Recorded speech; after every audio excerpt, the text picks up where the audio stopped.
আমরা সচরাচর সাধারণ কোনো কামর লাগে মামুলি কোনো কামর লাগে গাছ বেড়া খাটিয়া গাছ বিড়ি খাটিয়া নাশ করে দিই গিয়া অনেক গাছ কাটি দিয়ে ছোটখাটো কামর লাগে, কিন্তু একটা জিনিস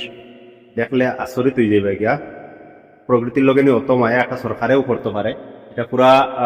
ভিড় দেখা রাস্তা, সবসময় বিজি থাকা রাস্তা হইল গিয়া বাস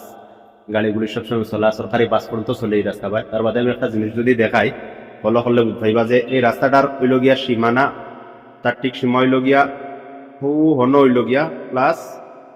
ও হইল গিয়া লাস্ট সীমা, তার ও হনে আর অনে লাস্ট সীমা, কিন্তু ঠিক মিডিলও দেখতে পারবা একটা গাছ সীমা এখানে, আর যদিও এখানে হয় তার মানে মিডিলের মাঝে পড়ছে একটা গাছ, কিন্তু মিডিলও রাস্তার মাঝে গাছ রাখি দিছে দো সাইডে জায়গা, যদিও রাস্তার সমান সমান তার বাদেও রাস্তার মাঝে গাছ হাঁটছে না, অনেক বড় গাছ। তার কথা হইল গিয়া গাছ মরবো এমনি যে সময়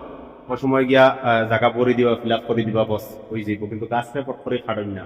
ও দেখতে পারে সাইরো বাইদি গাছ, গাছ আর গাছ, কত বড় বড় গাছ। আমরা এটা আজকাল তো 10 ফুট গুলাইয়ের গাছ পাওয়া মুশকিল আছে, কিন্তু এটা সিটি জায়গা তো 10 ফুট 15 ফুট গুলাইয়ের বড় বড় গাছ দেখতে পাওয়া যায় প্রায় সময়। কত সুন্দর লাগে, এর লাগে এটা জায়গার আবহাওয়া পর্যন্ত খারাপ হয়েছে না, হিসাবে গাঁও থেকে সিটি জায়গার আবহাওয়া খারাপ হইতো, তো দেখতে দেখা যায় আসলে আমরা গাঁও দেশের আবহাওয়া খারাপ হয়ে গেছে গিয়া, গরম থাকে অনেক সময়, গ্যাস পয়দা লই যায়, কিন্তু সিটি জায়গার আবহাওয়া পর্যন্ত ভালো আছে। গতিকে আসলে গাছ বৃক্ষ সারে হেফাজত করতে লাগে। আমরা আম মানুষে যদি হেফাজত করি না, সরকারে আর কতটুকু হেফাজত করবো? আমরা এটা প্রায় সময় দেখা যায় সরকারেও খাটি ফেলাই দেয় শস্য গাছ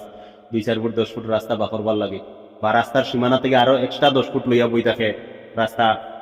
রাস্তা থেকে আরো এক্সট্রা হাঁটিয়া বই থাকে, তারা রাস্তার একদম কিনারে কিনারে আছে, প্লাস রাস্তার মাঝেও যদি কোনো এক সময়, প্রায় সময় দেখা যায় খালি এগুদি না কোনো এক সময় পড়ে যায়, তো রাস্তায় গাছটারে বাঁচাই দেন তারা।